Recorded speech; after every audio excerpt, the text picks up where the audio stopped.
नबी सल्लल्लाहु अलैहि वसल्लम को शेब अबी तालिब की घाटी में महसूर कर दिया गया। 3 साल तक नबी की बीवी, नबी के तमाम बच्चे, नबी की पहली बीवी खतीजतुल कुबरा, अम्मा खतीजतुल कुबरा, उनके पेट से नबी की सारी औलाद, 2 बेटे 4 बेटियां, 6 बच्चे, 1 बेटा इब्राहिम मारिया किप्तिया के बतन से पैदा हुआ। बाकी की सारी औलाद खतीजतुल कुबरा के बतन से पैदा हुई। खतीजतुल कुबरा का इंतकाल हुआ 3 साल के शेब अबी तालिब की घाटी में। चाचा अबू तालिब का इंतकाल, चहीती बीवी खतीजतुल कुबरा का इंतकाल। अल्लाह के नबी ने उसे आमुल हुज़्न कहा, गम का साल, मेरे लिए गम और तूफान का साल, परेशानियों का साल, बहुत ज्यादा मुझे मेरे दिल को गम पहुंचाने वाला साल, मेरे लिए आजमाइश का साल। अल्लाह के नबी सल्लल्लाहु अलैहि वसल्लम उस वक्त 3 साल तक मक्के वालों ने बायकाट कर दिया था, खाना पानी बंद कर दिया था, मक्के से कोई राशन नहीं मिलता था।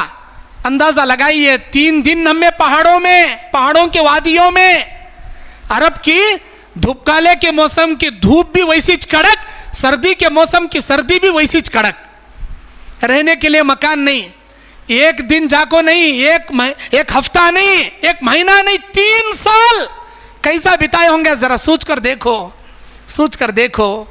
साहबा कहते हैं हमारे पास खाना खाली हो गया, खजूर की गुठलियां चूस कर हमने कई दिन बिताए, खजूर की गुठलियां भी हम नहीं छोड़ते थे, उसे चूसते थे।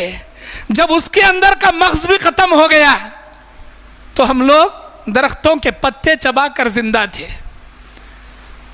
हमारी औरतों के खाने जब बंद हो गए, औरतों के सीने से दूध खुश्क हो गया, छोटे छोटे बच्चे माँ की दूध के लिए बिलबिलाकर रोते।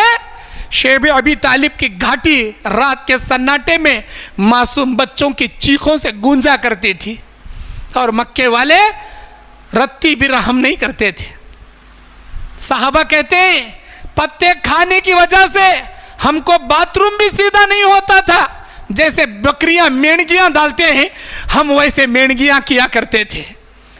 और हम में से किसी को चमड़े का टुकड़ा मिलता, अल्लाह का शुक्रिया अदा करके पानी में भिगो भिगो के 8-8, 10-10 दिन तक, महीने महीने तक सूखे चमड़े को पानी में भिगाकर चूसा करते थे।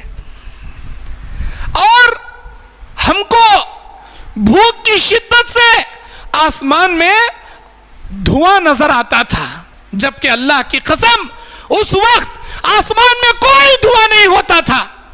हमारी भूख की वजह से आसमान में हमारी आंखों को धुआं नजर आता था।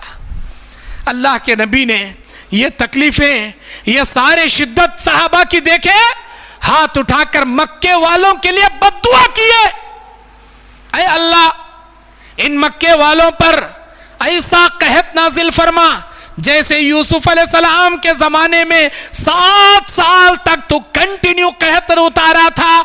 ऐ अल्लाह मेरी बद्दुआ है इन मक्के वालों पर ऐसे ही कंटिन्यू 7 बरस तक कहत उतार। अल्लाह के नबी की ये दुआ कबूल हुई, बुखारी की हदीस है ये।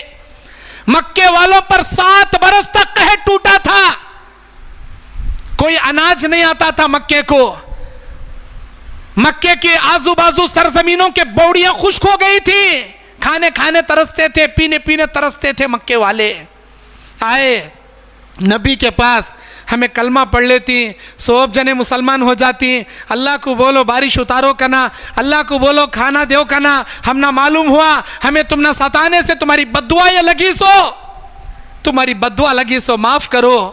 अल्लाह के नबी ने कहा नहीं, 7 बरस के बाद तुम फरावानी देखोगे, 7 बरस से पहले नहीं देखोगे।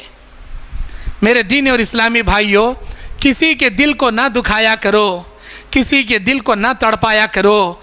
अगर वो लोग आपके हक में बद्दुआ कर देंगे फिर आप कहीं के नहीं रहेंगे, ना दुनिया के लायक के रहेंगे ना आखिरत के लायक के रहेंगे। किसी के दिल को सताया ना करो। जाने अनजाने में आपसे कोई तकलीफ हो गई, माफी मांग लो। किसी के पैसों की आस में, किसी की प्रॉपर्टी की आस में, मकानों की आस में किसी हकदारों के हुकूक को ना मारा करो, किसी इंसान के दिल को ना दुखाया करो।